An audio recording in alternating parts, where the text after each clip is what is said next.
Hello everyone, myself Afsha, English teacher at Elizabeth High School and Junior College. Welcome back to my class. I hope you all remember that in our previous class we have already completed part A from unit 3 from class 7. Now let us proceed towards the part B, that is Home They Brought Her Warrior Dead. It is a poem actually that will be having 4 stanzas. It is a story of a widow who have lost her husband, a warrior, right? What is the meaning of warrior? A person who will fight in the wars, okay? So it's a story of a widow lady who have lost her husband in the battlefield. Now let us see what happened. Home they brought her warrior dead, she nor swooned, nor uttered a cry.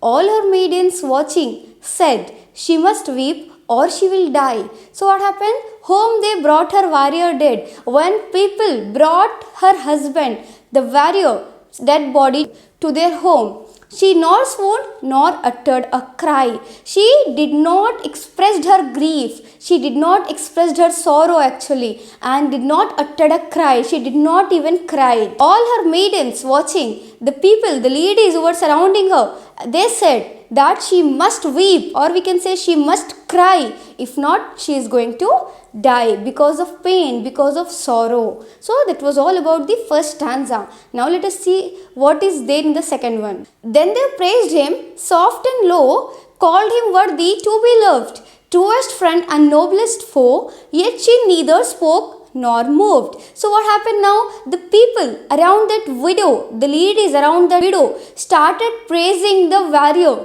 because they thought that after listening to all the praise and all, at least the widow will cry. She will express her grief. So in order to make sure that she should not hide her pain inside her heart, they started praising the warrior soft and low, in very soft and low voice, and called him worthy to be loved. And they started saying that he was worthy to be loved. He was a very loving person, truest friend and noblest foe. So they have given him 2 titles, that is truest friend, a true friend we can say, and a noblest foe.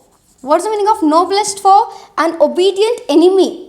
Okay, foe in the sense enemy. So the ladies who were sitting beside that widow started saying that the person, the warrior who has been dead, was very worthy to be loved, and he was a truest friend, a true friend and a noblest foe, noblest enemy we can say. Yet she neither spoke nor moved. After this also she did not spoke or move. So she was in full sorrow we can say. She did not even moved a bit after seeing her husband dead. Stole a maiden from her place, lightly to the warrior stepped, took the face cloth from the face, yet she neither moved nor wept. So what happened now? Stole a maiden who were sitting beside this widow, beside this lady. She moved from there. She moved towards the warrior's dead body, and then she took off the cloth that was there on the warrior's face.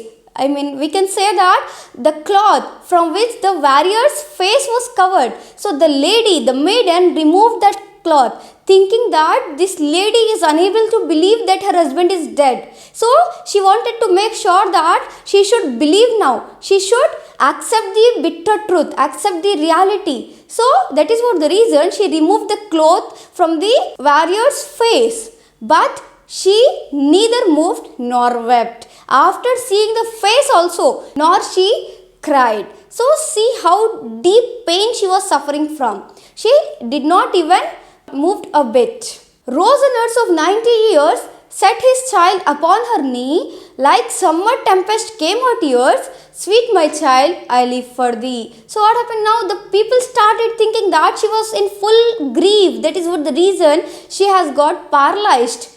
Because of pain and sorrow, she got paralyzed. This is what the people around her were thinking. But after that, what happened? In the conclusion, in our last stanza, rose a nurse of 90 years, an old woman who was 90 years old. She stood up and she took the widow's child and kept her on her knees.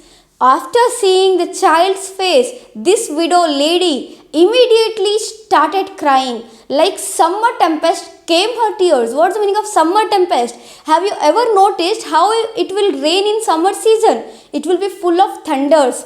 and lightning sounds, we can say, right? So that was the condition of that woman. She started crying like this summer tempest with screamings as if it was thundering, right? So with screams, her eyes were full of tears. Tears flows down from her eyes. Sweet my child, I live for thee. And the only line she said was, sweet my child, I will live for thee. Thee here refers to you. As actually in the English poetic language, we will be having certain words that will be having different meanings. So here thee means you. So what the lady said, what the widow said, sweet my sweet child, don't worry, no matter what, I will live for you. She started crying and she started screaming. It means that she was not paralyzed, but she was tensed, she was panicked, she was full of grief, and she was only thinking about her child. What will be the condition of her child? She was thinking that. See how deep the mother's love will be. On one hand, she was having the pain of losing her husband,